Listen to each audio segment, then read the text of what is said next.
Okay, so you know how sometimes there are things where it's like, wait, those two things don't really go together? Mm-hmm. Like, that's kind of how I felt when I first saw the title of this guide we're diving into. Yeah. How to be an attractive introvert. Yeah. But I gotta say, digging into this, it's been really interesting. It's interesting how in our society we kind of have this misunderstanding of what introversion is. Yeah. You know, it's not about like being shy or being antisocial. Right. It's really just about like where you get your energy from. Yeah, totally. And this guide goes right into that.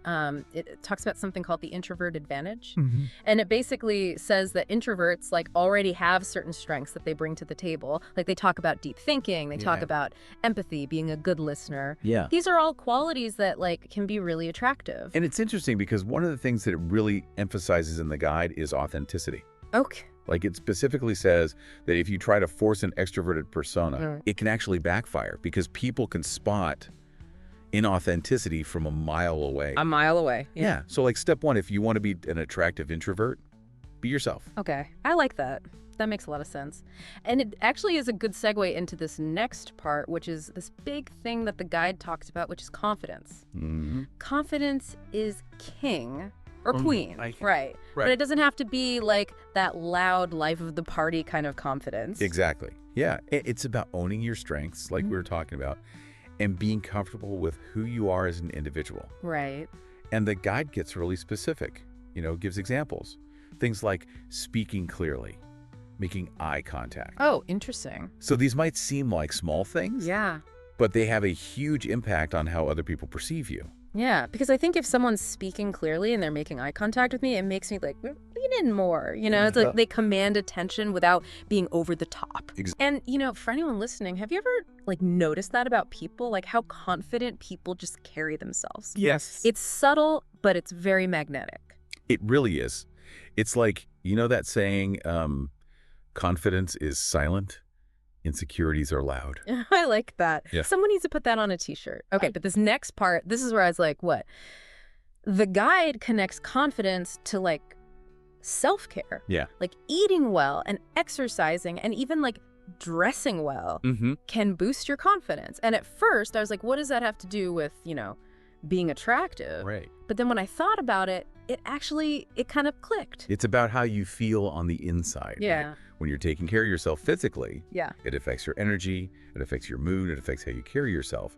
And then that confidence that you feel just kind of like radiates outward. Totally. And that's attractive. And isn't that like a huge part of what makes someone attractive? You know, it's not just about like physical appearance. It's that energy. Exactly. Way. And there's a line in the guide, I think I wrote it down, it says, wear clothes that flatter your body, not just following trends. Ooh, I like that. Yeah. So good. Okay, so speaking of expressing yourself, you know, the guide had some really interesting stuff about subtle ways to be more like approachable and engaging. And this is where I had like a little bit of an aha moment. They talk about smiling. Yeah. Genuine smile. Yeah. And just like being genuinely interested in others. Yeah, it's amazing how much those little things matter. Really. A warm smile can completely change how somebody feels, you know? Yeah. Like they feel seen, they feel welcomed, Totally. and that like instantly you're more attractive. And for introverts, you know, a lot of times introverts, they don't necessarily thrive in like big groups and stuff, but when they can have those deeper one-on-one conversations. Yeah, they come alive. Yeah, exactly. Yeah. And this plays to their strengths. It plays to their strengths, exactly. And the guide even uses this phrase. They say, meaningful engagement over small talk. Oh, I like that. And I was like, yes! You know, I feel like most people, introvert, extrovert, whatever, we all kind of crave that more than just like, you know, surface level chit chat. We crave connection. Yeah. And you find that through authenticity and genuine interest. 100%. So we've been talking a lot about confidence and self-care and, you know, even just something as simple as like a smile. But the guide doesn't stop there. Like it goes a little deeper. Yeah. It actually addresses this question of like, how do you attract the right kind of people? And I gotta say, some of the advice in here, at first I was like, Yeah. this is a little simplistic. Like, be yourself, be confident, be positive, Right. and the right people will, you know, come into your life. Yeah. But then when I thought about it some more, I was like, actually, there's something kind of profound about that. Well, yeah, because it's about recognizing that you don't need to change who you are to be attractive. Right. Like you are who you are, quirks and all. Yeah. And that in itself can be so empowering, especially for introverts who sometimes feel like they need to be more extroverted. Totally. But like, how does that actually work? Like, should we just all just be our introverted selves and wait for like, love to magically appear? I mean, I wish it were that easy. Right. Right. Right. But it's more about aligning your actions with your values. Yeah. So, for example, if you value deep connection and you love those meaningful conversations, then you should seek out opportunities and spaces where those things are fostered. Okay, that makes sense. If you are drawn to kindness and authenticity, then you need to embody those traits in your own life. It's about, attracting what you're putting out into the world. So it's not about like changing who you are. It's more about like being the best version of yourself. Exactly. And letting the right people see that.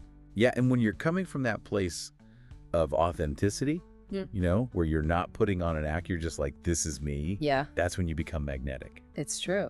And that is so much more sustainable than trying to fit into a box that doesn't feel right. Yeah, and it goes back to what we were saying before about confidence being so attractive. Absolutely. Because when you are confident in yourself, when you know your own value, It shows. it radiates and people can like sense that energy. And it's been really interesting diving into this guide because it highlights how attractiveness isn't a one-size-fits-all thing. That's so true. What works for an extrovert might not work for an introvert. The key is, like you were saying, to understand your strengths and use those to your advantage. It's about playing to your strengths. I love that. Well, this has been really eye-opening, and I hope that our listeners got a lot out of it. Me too. And if there's one thing that, you take away from this whole deep dive, it's that being an attractive introvert, it's not about like becoming somebody you're not. Right. It's about embracing those unique qualities that make you you. Exactly. And letting those shine through. So maybe, just maybe, the secret to like attracting the right people is just being the best, most authentic version of your introverted self. I love that. Something to think about. That's it for this deep dive.